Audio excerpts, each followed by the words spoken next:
Hi, ladies and gentlemen. Here we are again, quite soon after my last live transmission. The reason why I'm doing this, it's late on a Friday night, and I thought this was a good time. Actually, I'm trying to experiment a little bit. I'm going to do this short live stream here. Maybe it'll be short. I don't know. Friday night, where I can kind of test some of the things that I'm doing to see how it's going to work. I can already see that. I've got to get the camera set up a little bit different. Hello again, all you. Brandy, Ms. Ruby, Jazzy Girl, anybody else who's going to come on. I brought my glasses this time, but it looks like I'm able to see the questions okay from here. I'm going to check my computer as well. I'm not sure I'm going to be able to use that. Like I say, the modem that I have probably isn't strong enough to handle that. Let me ask everyone, if you don't mind, since this is kind of a test. The other one I did outside today. This one's inside in the makeshift studio. Do you hear me okay? Is the picture okay? Is it splotchy? Is it clear, I guess? Is the picture clear? Is the audio clear? 100% okay for everybody? Fine. So I can do the portrait, or I should say the landscape orientation here, and it's still good for everybody. It seems like when I do the portrait one, the live stream tells me that it's good. When I do these landscape ones, it says that I might have quality issues. So apparently that's not a problem at this point. Okay, well, I'll take your word for it. Thanks for the feedback. I appreciate it very, very much. I enjoy doing the actual videotape, and then the uploads, because I can talk without getting too broken up in my presentation. Of course, you know how I am. I start thinking, and all of a sudden I bring in things from a lot of other areas. Pardon me, man, I'm going to lower this just a little bit. So, okay, I'll be out of the picture for just a minute. I want to just try to bring this down a little better so I don't look quite as... Okay, I think that's a little better. All right.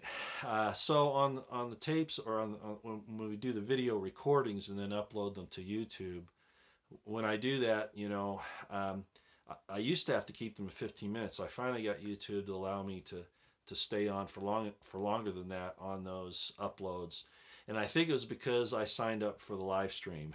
Apparently, when you sign up for the live stream, I guess they automatically just give you, whatever time that you want. So now I can do longer upload videos, and I can do the live as well.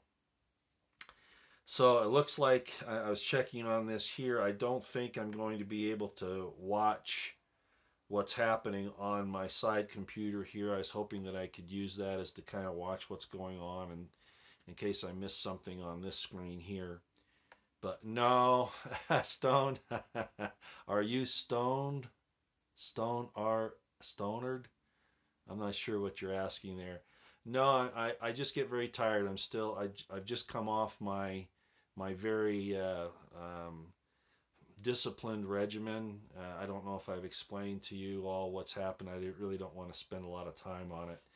But I got put down pretty bad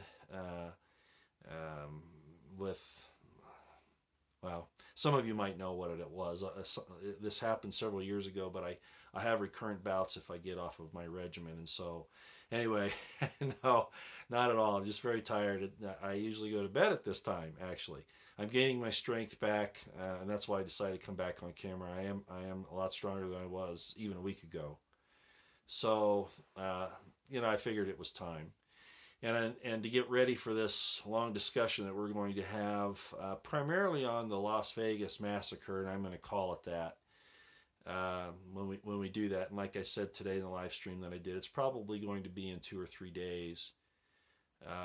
Probably about 7 p.m. Mountain Time or so. What's with November 4th? All right, well, let's just get right into it. All of this has to do, all the things that you see happening have to do with the Russian Revolution, the Bolshevik Revolution, the Red October uprising in Russia in 1917, and this is the centennial of that. And basically Antifa and Black Lives Matter. And I'm just gonna, I'm not PC, so I'm not gonna try to, sugarcoat what I say. The left, let's just call it that, the left, anybody who's anti-Constitution, anti-America, is basically in on this, including very much so the educational institutions, even the state institutions, and those that are supported by the federal government. This has been an ongoing problem for 30 years. So what's up on November 4th? The Bolshevik Revolution took place in October, November of 1917. Now there was a long, lead up to that. It didn't all happen at that point, but that was kind of more or less the time period where they solidified their power and did a lot of terrible, horrible things. It actually continued on for several months, actually years after that. About, for instance, when the conflict between Lenin and Trotsky and Stalin finally ended and Stalin took power, he basically wiped out millions and millions of people throughout the Russian frontier, particularly the Ukraine. And basically we see that going on today. Stone R.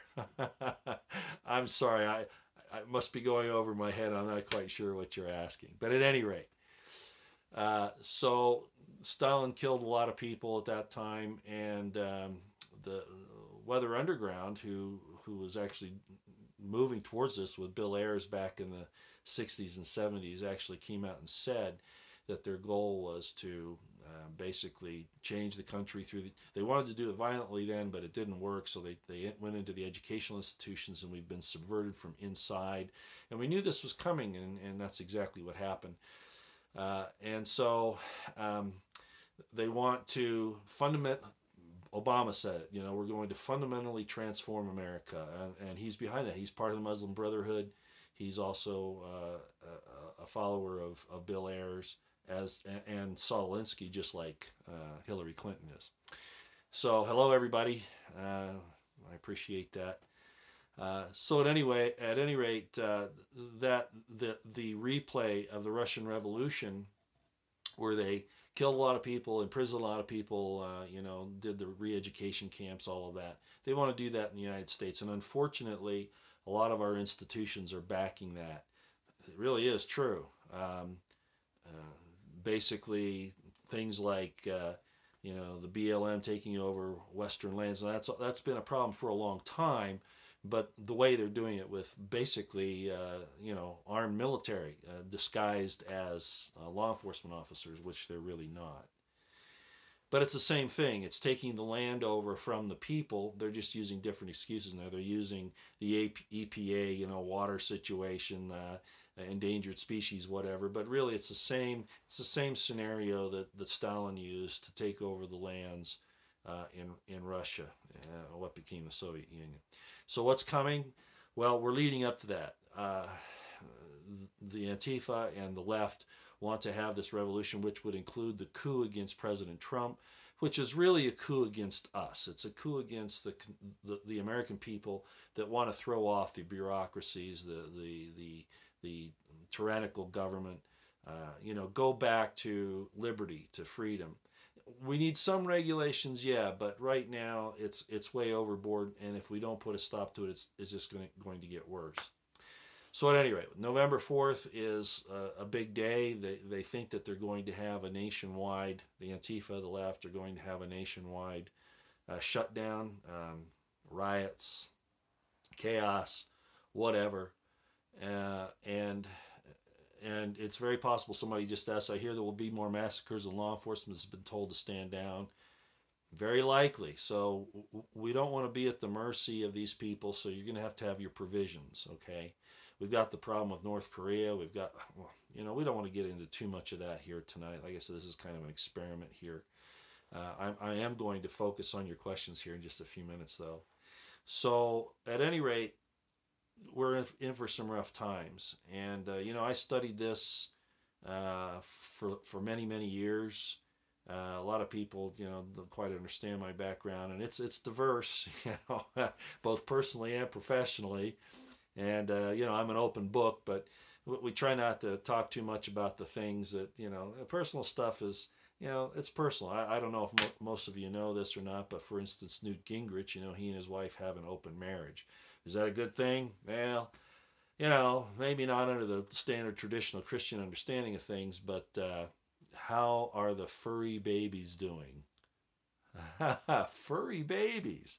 That's interesting. You know, a little levity here for a few minutes. I started dating a lady here a few months back, and you know, everything's kind of on the up and up. You know, we're kind of, you know how it is. You kind of feel each other, you know, see what your likes and dislikes are, and that kind of thing. And anyway, we went out. We were getting ready to go out and do some things, and you know, outside pool type stuff and all that. You know, out to a pool, and you know, I don't shave everything. You know, I don't use Nair whatever hair remover, and and you know, she says, "Oh my goodness, you're fuzzy," and I went, "Fuzzy? You mean I've got Alzheimer's?" You know, what are you talking about? She says, "No, you're hairy," and that was the end of that relationship. So anyway, that it's funny how yeah yeah that's right, that's exactly what it was. That was for at the Joe Info, Roy. Lots of laugh. Brandy. Okay, Joe Info, the Joe Info. The kids are fine, huh? Okay, alrighty. We'll just let that go right now because like I say, it's a little late for me, and this is more of an experiment. I'm laughing a lot. You know, actually, this has been a very emotional week for me, and I think it has been for a lot of people.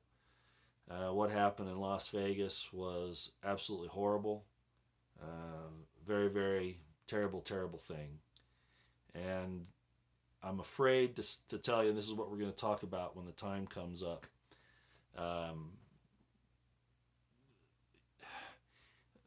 This was an attack on Christians, conservatives, you know, Trump supporters, people like that. And apparently it was in the works for quite a long time. We found some more information out today, which I broadcast out earlier in a live stream. The fact that the FBI had been there quite some time before even the guy that we know as Stephen Paddock showed up. So there are a lot of problems with this. A lot of poor people. I mean, you know, the United States has had this imperial militarism for a long time, and we've been out there. They say to make people follow democracy, to want to become democratic. When in reality, you know, we're not a democracy. Of course, I think most of the people who watch my channel know that we're a republic, or a constitutional republic. We're not a democracy. But they talk about this, and then they try to throw this on other countries, and their cultures aren't ready for this kind of thing. You know, this is something different. But the real purpose isn't even that. It's to steal their resources. It's to control, you know, like in Afghanistan, the poppy fields and the minerals and things like that. And I think most of the people that watch my channel understand that. So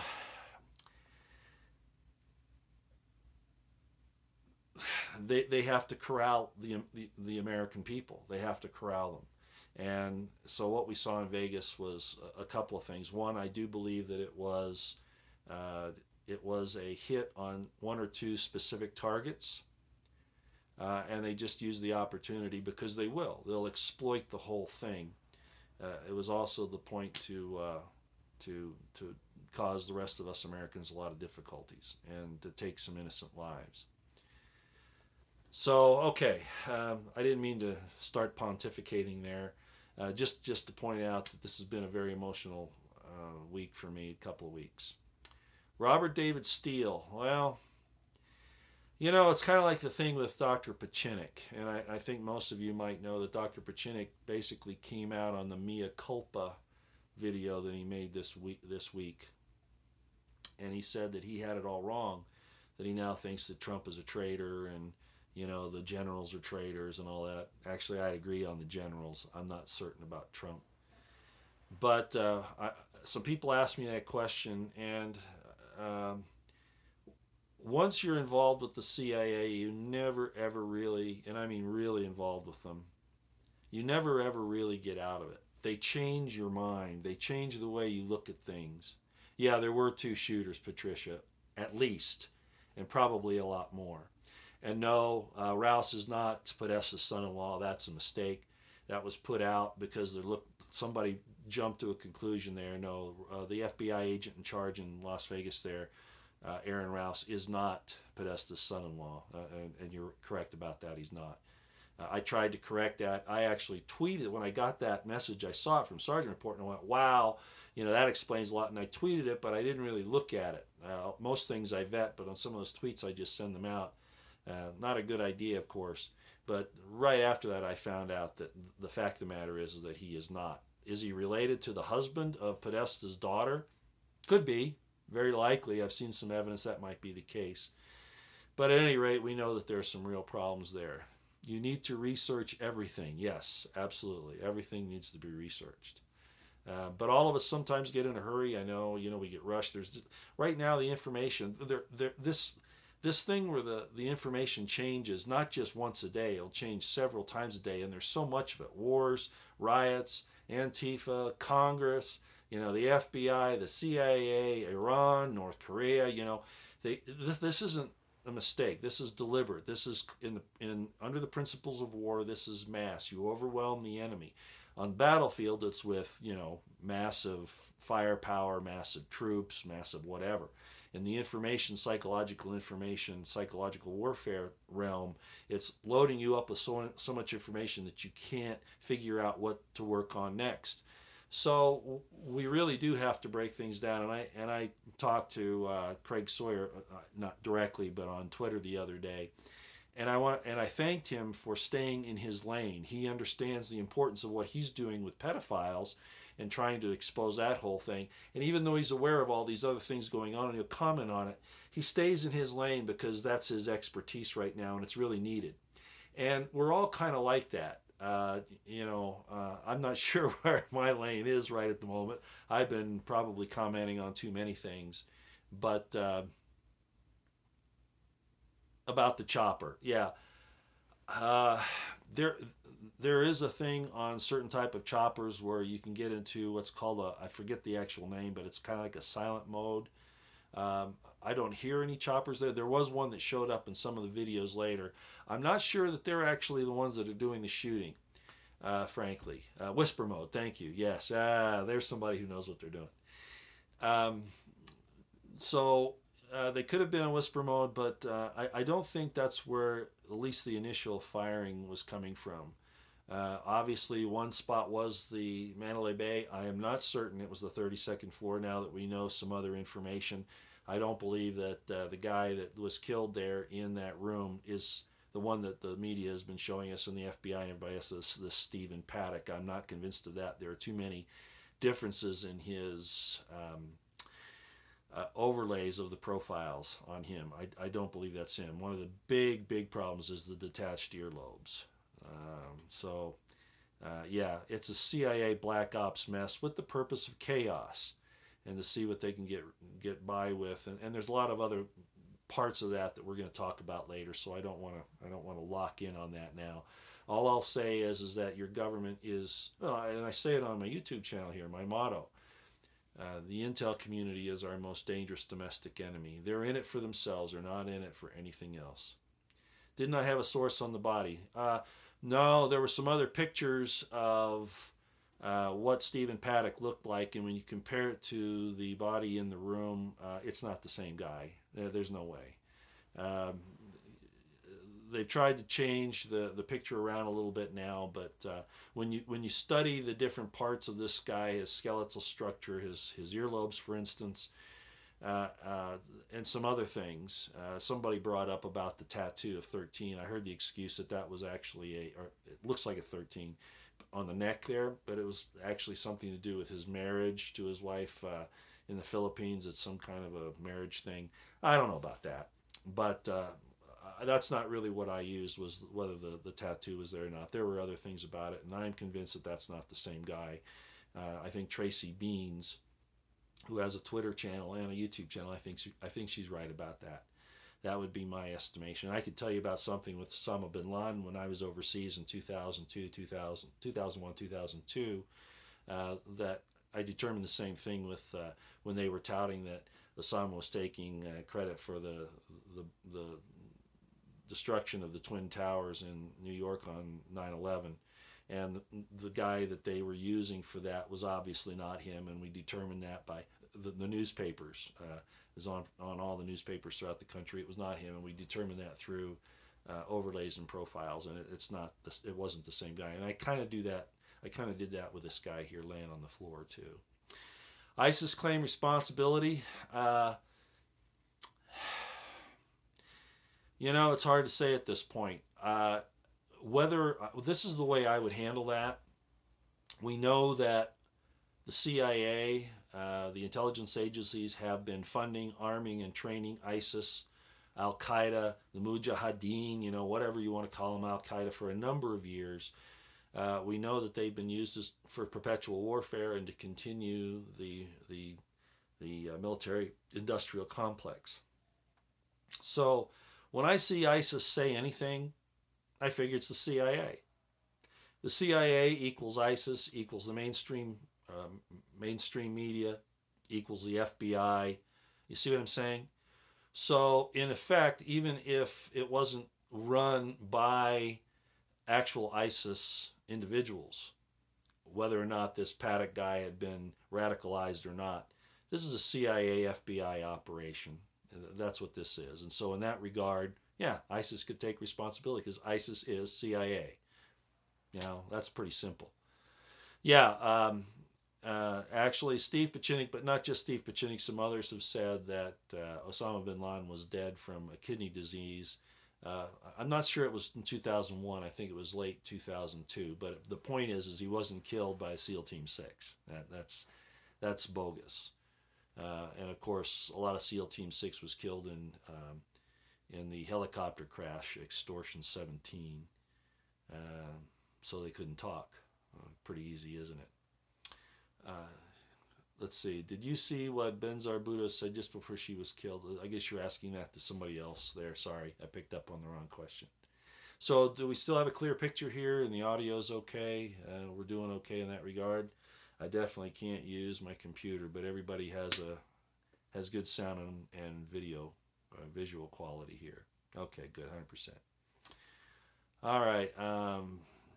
Bush family, yeah, they're dirty. They've been dirty since before World War II. So, sir, is there any hope?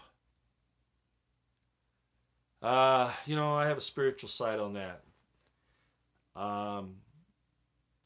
My own personal feeling is I look a lot at the scriptures for the answer to that, and I do see an awakening in mankind. I do. And the awakening has to do with this principle of liberty. James in the New Testament called it the perfect law of liberty, and in my estimation, that's really what the gospel is. I'm not the traditional Christian in that sense of the term, and I think most of you know that. But the name, for instance, Jesus Christ, which I just saw up there, really, it means, of course, any of you who take that's the Greek, and you turn it back into the Hebrew, it's Yehoshua or Yeshua HaMashiach or Yehoshua HaMashiach, and basically when it's translated it means the anointed one who saves. Okay, well, saves from what? Saves from slavery. In other words, sets you free. So it's liberty. Even the name Jesus Christ has to do with liberty. It has to do with the awakening of the people, to liberty and defending that. Even for others, which is what Jesus was all about. He was defending those who were, being suppressed and oppressed, free them from prison, that kind of thing. So I'm not in your normal, Christian file cabinet, I guess you would say. I think most people know that, looking at my background. Okay, let's see what else we have.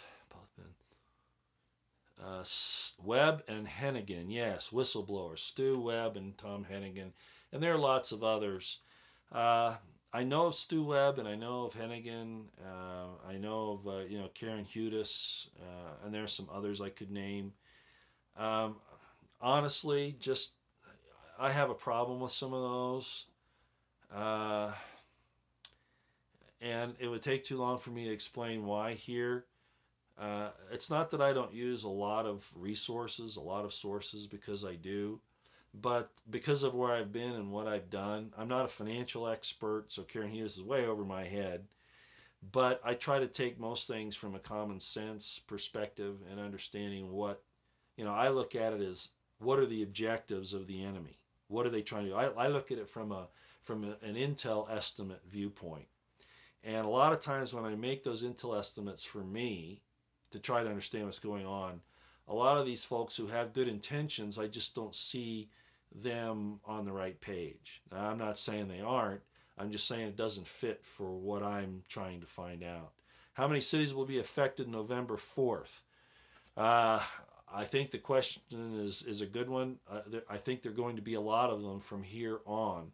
The fact that this thing opened up or in the city of Las Vegas was very telling, because if you know anything about Vegas, you don't go in there and mess around. The mafia will knock you off unless the government's involved. You ever think about that?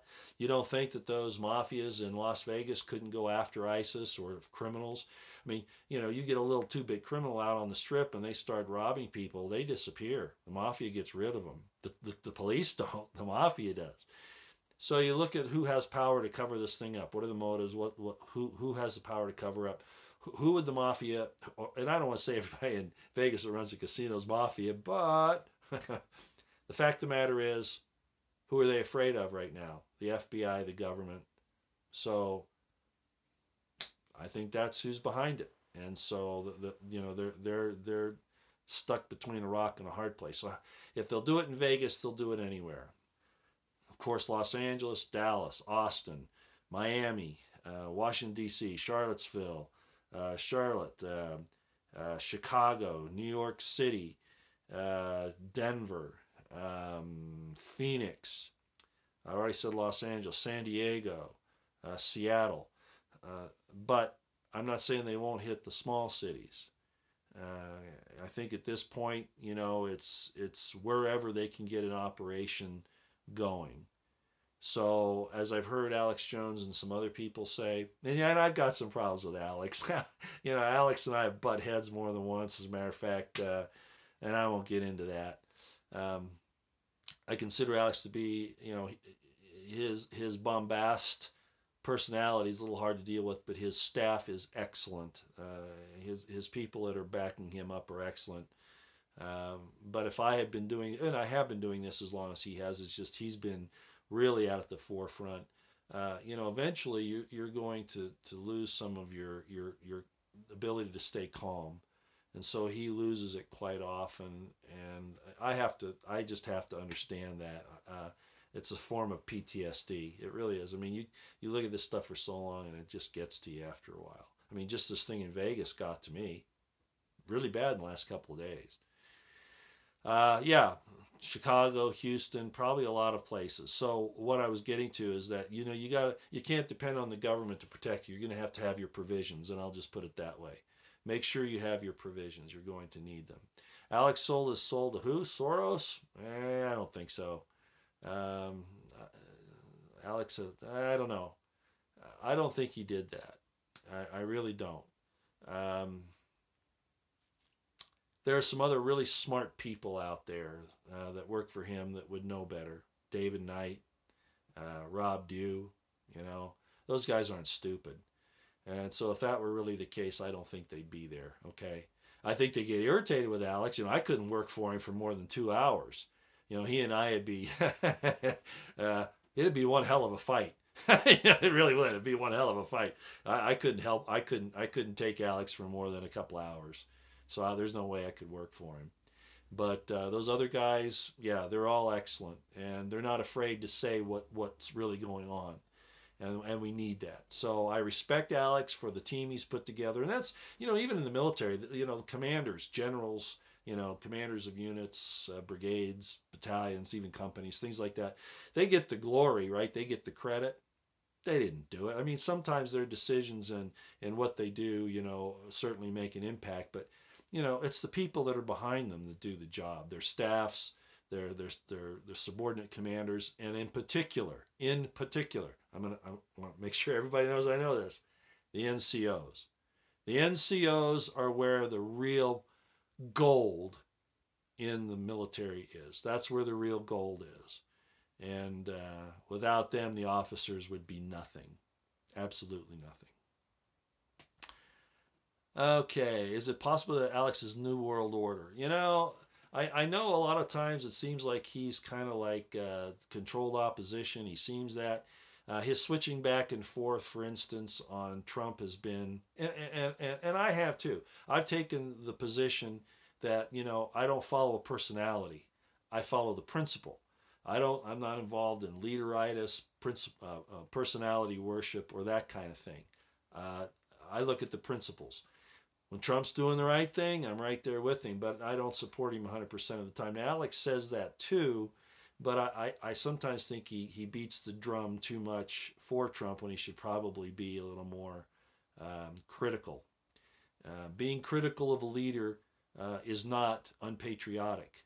It's what we need to do to hold them accountable.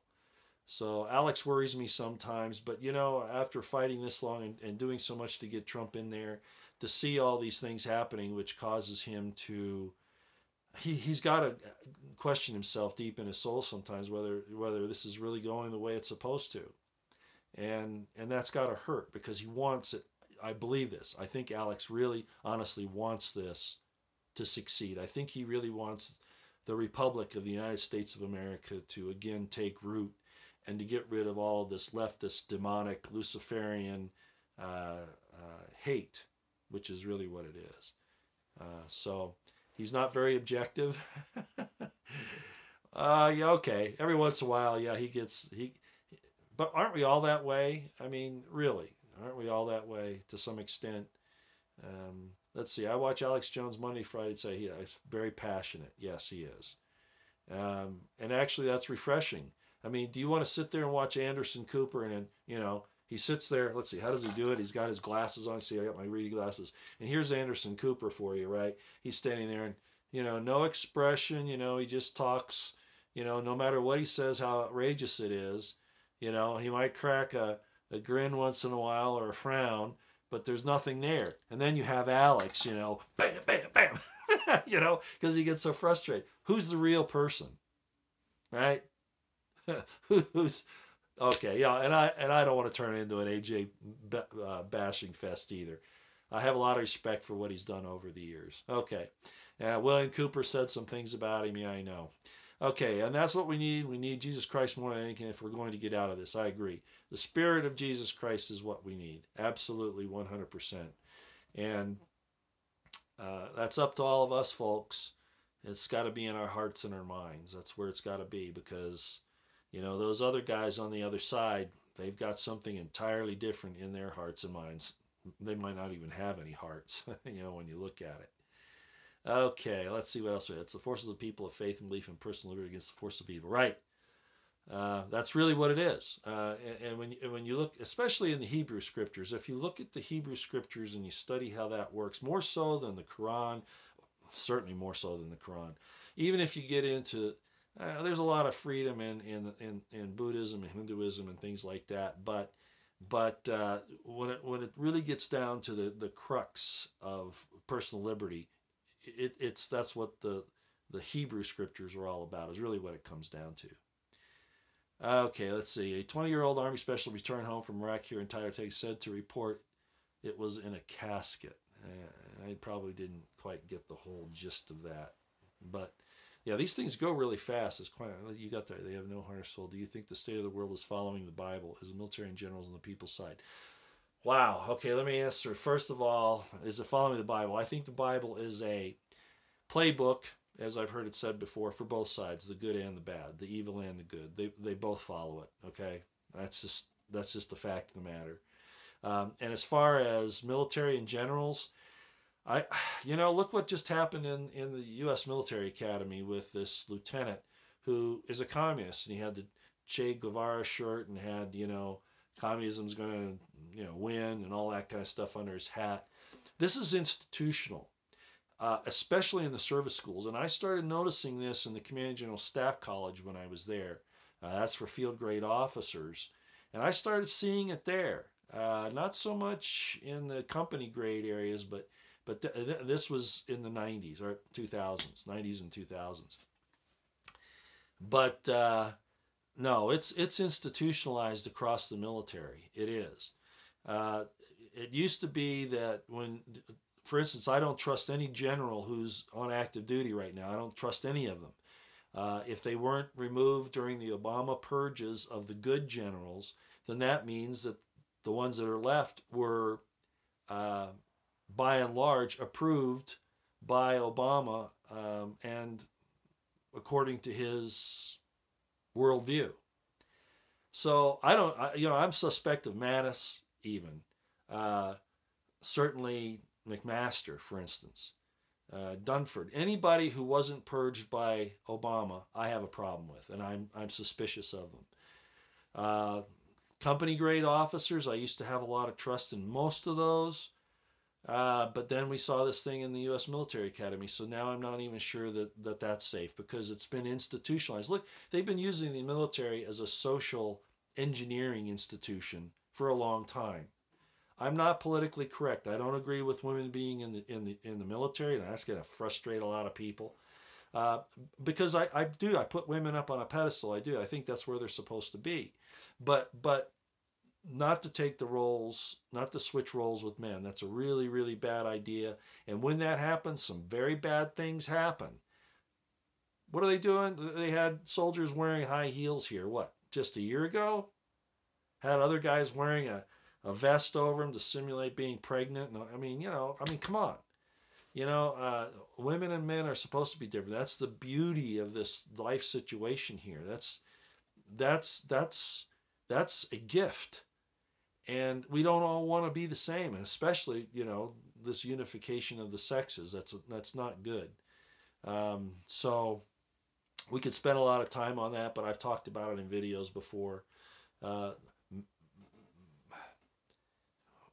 Men need to be men and women need to be women, and we need to be thankful that God gave us those differences because they are what bring us joy if we let it.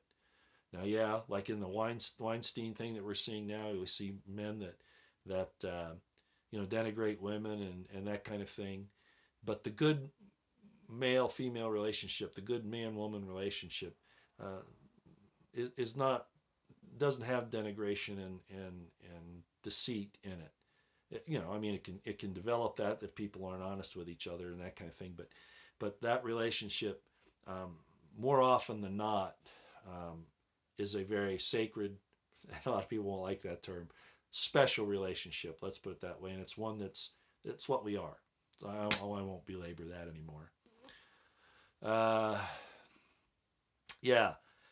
So getting back to the military, I don't know what to expect from them. I expect if this thing goes south, that you're going to see the military split down one side and the other. The military is not a social experiment. I disagree. It's been used as a social experiment for, since at least the 60s, certainly by the 70s. Absolutely it has been. Not so much before that. But since then, yes, they've used that for a social experiment. You bet they have. I have to disagree with you, okay? It shouldn't be used as a social experiment. It shouldn't be.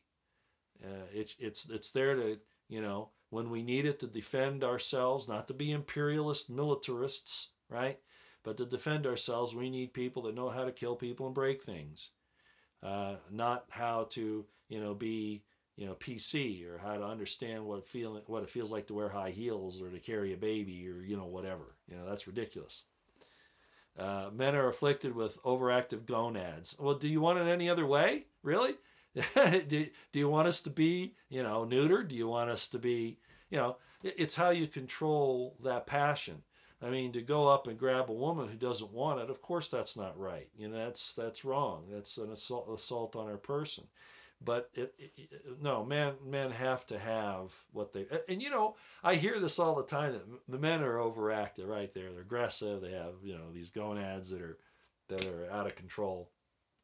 Hey, I gotta tell you, if I told you what's happened to me in the last 5 years as to what the situation with women, I'll tell you what, some of the most aggressive things, in that regard. have happened. Okay, for the good and the bad. No, you know, they made fun of Trump talking about that locker room talk about, you know, women when he was doing his reality show, and they were jumping on him, and of course he took some liberties with them because they wanted it. Hey, if it, you ladies, you know, tell the guys on here, tell them what you talk about in the ladies' locker room, because I know that you know, locker room talk for women is a lot worse than what the guys go about. Okay, let's see. Yeah, men get the blame for everything. Well, you know, we got to get away from that. We got to understand we're all one and the same. I don't know one woman who hasn't been raped, and I'm sorry about that. But you know what? I have a feeling like that's because they go after the same kind of guys all the time. And again, I could tell you some information I've gleaned from my experiences, but I really don't want to go there on this. I want the old ways, the godly ways. Yeah, I agree. I want the godly ways too, but you know, you can't force that on people either. Remember, that was the difference between Satan and God. You know, God gave us the option, right? The free agency, the free choice. It's the devil that wants to make you do that. So what do we have to learn to do? Make a heaven around us. You know, my wife, who died in 2008, she told me this, and it's probably a well-known, you know, statement. It's that, you know, you need to learn the dance in the rain, and I think that's true. I had another friend who said, you know, there's a difference between an attitude of gratitude and an attitude of entitlement. Very true. And we want to have an attitude of gratitude. And I'm not trying to make that rhyme. It's just the way it came out.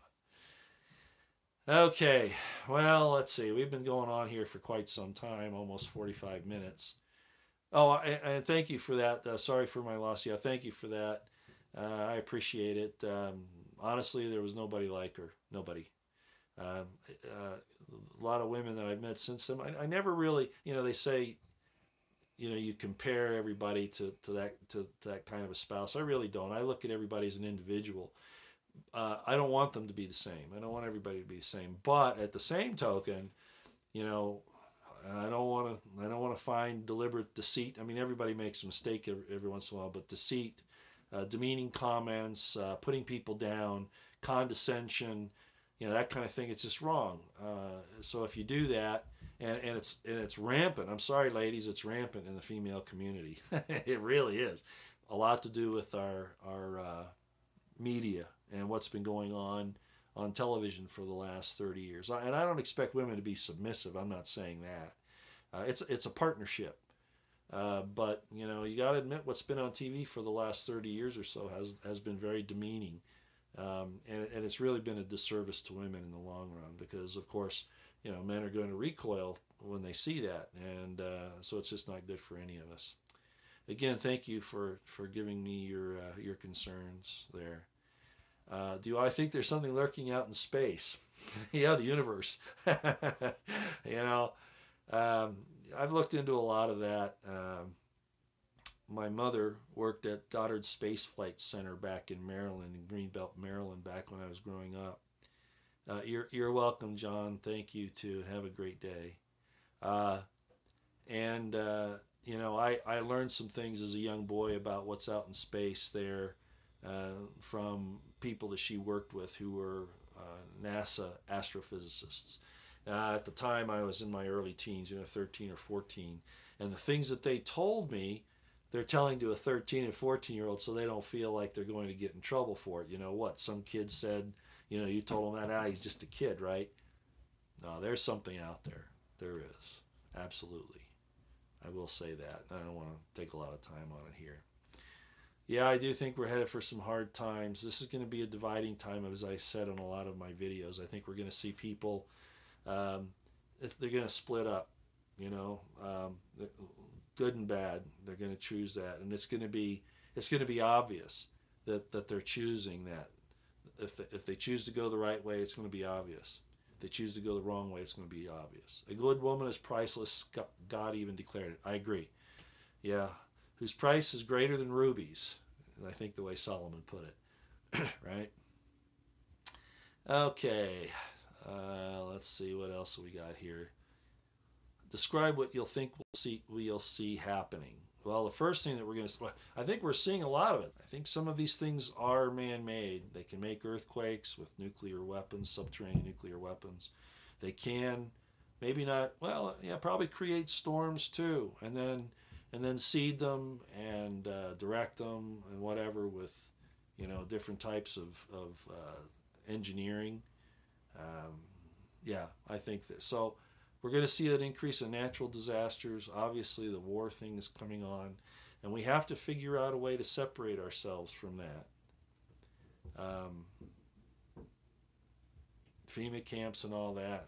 Yeah, I think so. Actually, I've been to some of those, and they try to say what they're not, that they're not that, but in fact they are. Yeah, Proverbs. Yeah, real virtuous woman, her price is rubies. Right.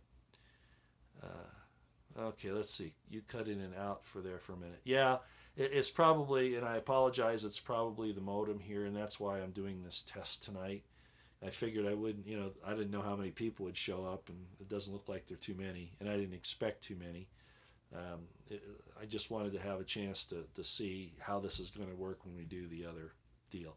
Martial law, they want to. We'll see how Trump handles that. Trump disturbs me when he says he wants law and order, but he doesn't want to apply that to the government. I mean, he talks about, cutting back on regulations and the bureaucracies, but, he really hasn't gone after the swamp yet. Yeah, a little bit. But one of the things I've said is the canary in the coal mine, if he's serious on this, is what he does with Clinton. And nothing so far. Sessions is a dud, right? Yeah, Sessions is a dud. So the swamp actually has increased, as far as I can tell, under Trump, and that's disturbing. So I'm not real optimistic. I look at it again from a military point of view. If I was a general fighting I'm Eisenhower, and I'm fighting the Germans, and I bring the German staff into my war room, into my command center, does that make sense? It doesn't to me. So I have some doubts about a lot of things that are happening. I can see us being punished for being good and merely capable of identifying those who are bad. Yeah, absolutely. Yeah, they don't like to be identified, right? I mean, isn't that what it is? Even the scriptures talk about exposing the evil. I think it's in Ephesians. I heard Christopher Green quote that. But that's all through the Hebrew scriptures about basically exposing evil. Absolutely. Watchmen on the watchtowers, things like that. Yeah, for sure.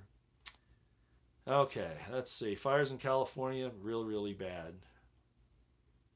What do you do for folks that won't wake up? What's going on? I don't know. You can take a horse to water, but you can't make them drink. And I've been trying. There are certain people I've been trying to get to look at this, and finally I had to give up because what happened? They thought, first of all, that you're crazy, right? Because their normalcy bias can't handle these things. So, they might know it's true, but they have to call you crazy, in order so they don't have to, have any obligation on finding anything out. So you can only do so much. You really, and you can't beat yourself up because it's not working. I mean, honestly, I do sometimes. Sure, I feel bad that I haven't been able to make a better impact, but then again, I probably wouldn't be able to anyway. I mean, obviously, what kind of influence do you have? So it's, you watch your lane is what I'm saying. Kind of what I said about Craig Sawyer earlier. You have your own lane and you just kind of watch that and you pay attention to it. Because really, what else can you do? You don't really have any other influence. You really don't. Okay. Yeah, you gave up on them. Well, you don't give up on them. You just don't press it anymore. Try to remain friends. I've had some people who didn't want to remain friends with me. I've had, like I said, some women who, oh no, we don't want anything to do with you. You're way out there on the periphery of things. We want traditional guy that who goes along with the system and is well thought of by the powers that be and that kind of thing. I definitely don't fit into that category. I think we are already in World War III. Yes, very likely. Very, very likely. The proxy wars of nothing else. Can you give me some advice on dealing with bullies? Yeah, don't deal with them. You know, I don't know exactly what you're talking about, but I've had a few. And first of all, they don't intimidate me. But by the same token, I just don't feed them. You know, I don't give them food where they want to come and do it anymore. I'm not saying I beat them up or anything like that. I just ignore them. I just avoid them, if you can. And you know, you'll never solve some of those problems. You just won't. Sometimes you got to take a stand and take a few licks and make sure they get theirs. But hopefully you don't have to take it that far. Kick them in the crotch. I've done that a couple times. That didn't end well either. Okay, so you know, discretion is the better part of valor. Ever heard that? Discretion is the better part of valor. Yeah, let's do that. Call out. Yeah, I heard that about Israel. Yeah, I know. Oh, Robert David Steele. Somebody asked me about that. It says Mossad mastermind in 9/11. I think there were some Mossad agents involved for a lot of reasons. The intelligence communities, remember I told you, it's on my motto on my channel. They're for themselves. And even though they're in different countries, they're for their intel community, not for the people that they're supposed to be protecting. I don't care if it's the Mossad, the CIA, you know, the British intelligence, it doesn't matter. They're all like that. They are the secret societies in our world today that are wreaking all of this havoc. They're backed by the bankers. Who did Jesus beat at the temple?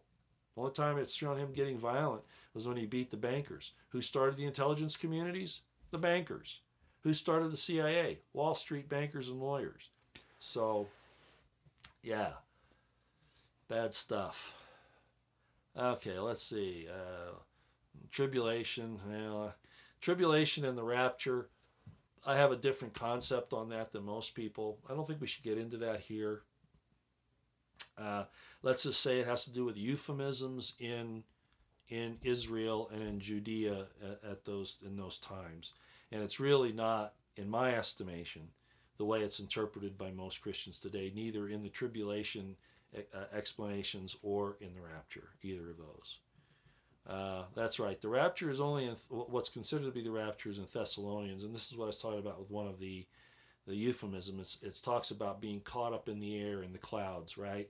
That was a euphemism at the time that had to do with actually becoming awake, seeing through the fog.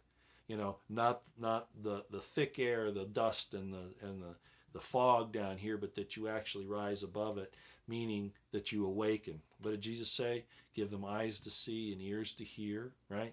So that's really what that is, but I won't go there for right now. Okay. Oh, back to Robert David Steele, whatever his name was. And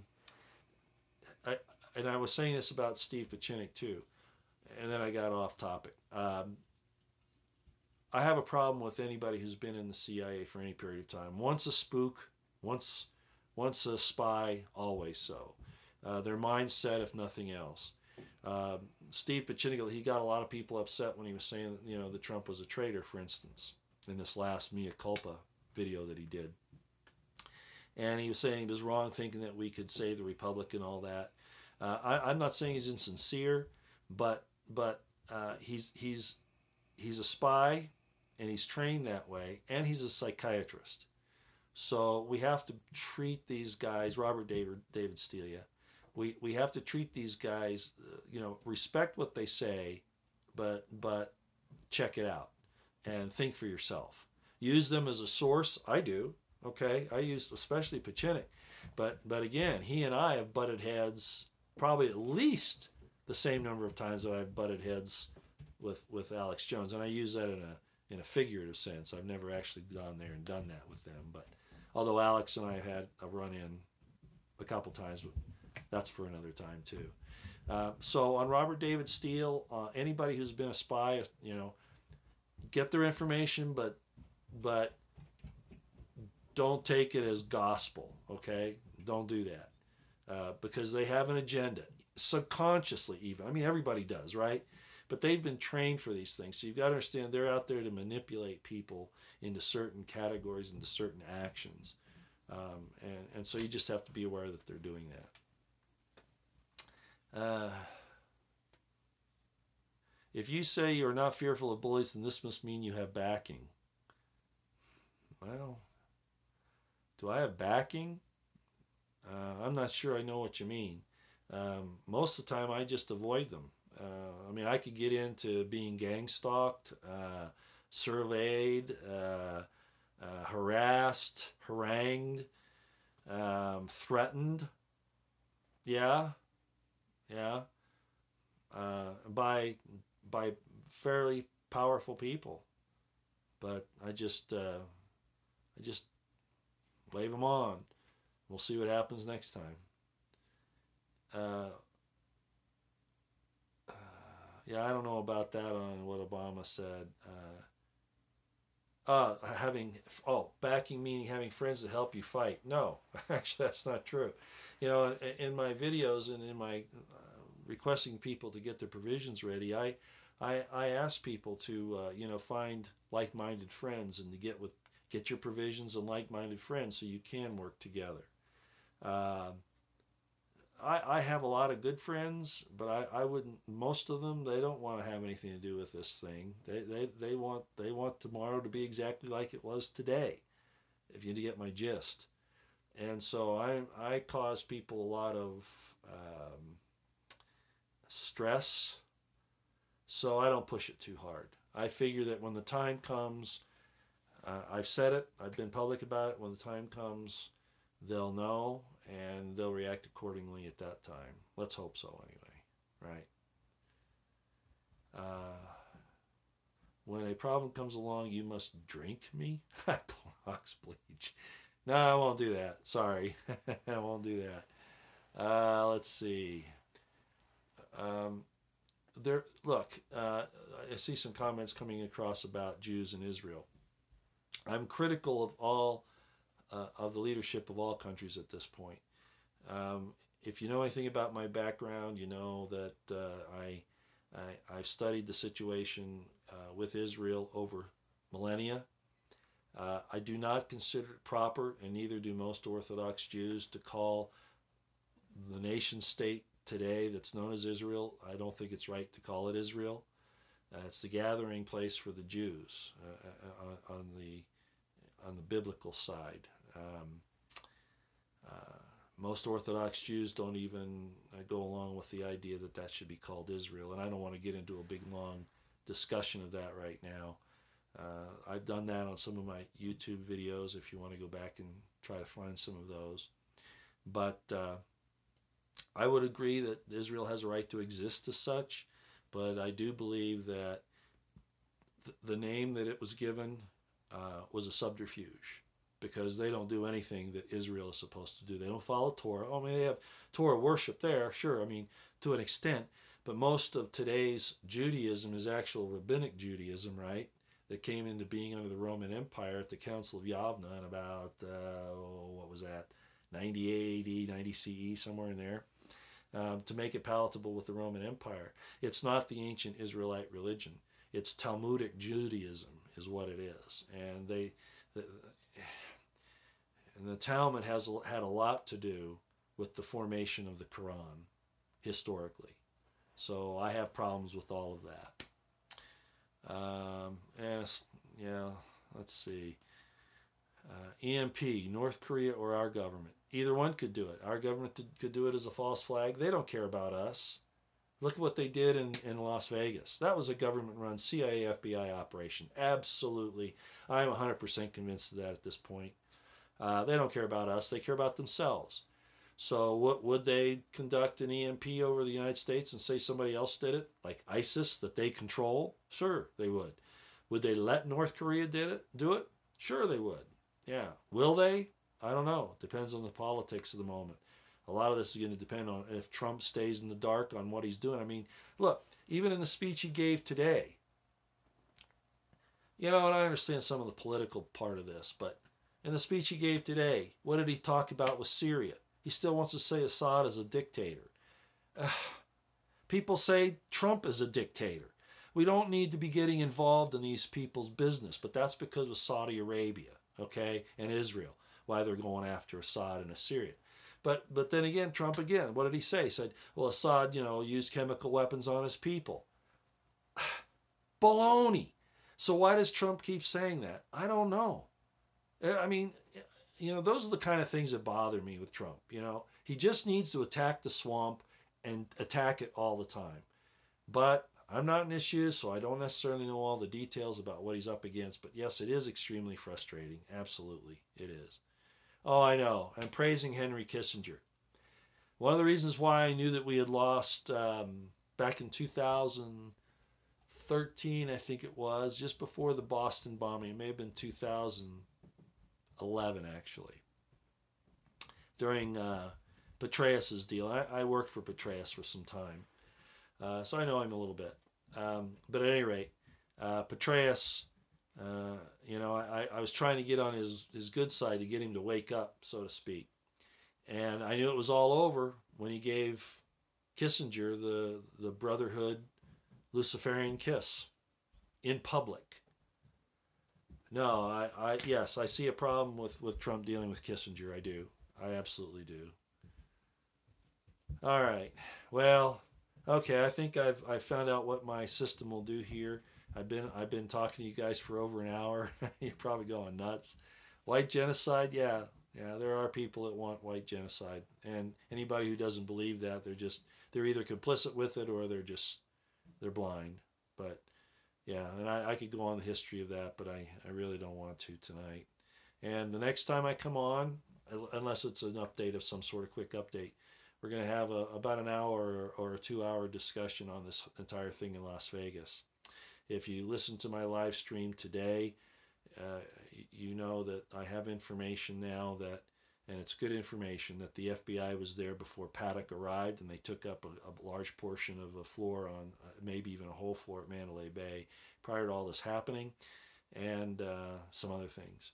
So, I'm going to try to take that whole incident from start to finish, at least from the time that the shots were fired, through all of the things that happened, the multiple shooters, and the multiple incidents that were going around town, and the fact that, like there had been a crisis actor ad in Craigslist in August, which I think did impact this, absolutely. All right, well, that'll be enough here. I'm going to go from here, YouTube, which is the reason why I'm going to, thank you for telling me to sleep well. I appreciate it. I am going to go on Periscope for a few minutes after I leave here, just to test that out. And then the next time, unless something big happens, you see me, I'll give a schedule of when we're going to have our 2-hour discussion on Vegas. All right. Thank you very, very much, everybody, for being here. And yes, I know I look pretty. Remember, I've been sick for quite a while, a couple months now. Actually, for longer than that. And it wasn't like a disease or catching the flu or that kind of thing. It was, I'll just say it. It was an attack, okay? And it injured some of my internal organs, all right? I'll just be frank with you to that point, all right? And so I've had to go through some things to recover from that. And so I do get tired easily. But I'm a lot stronger now than I was, 2 weeks ago. All right? Okay. Appreciate everything, and we'll talk to you soon. I hope everybody has a good night. Thanks so much for being here. Appreciate it.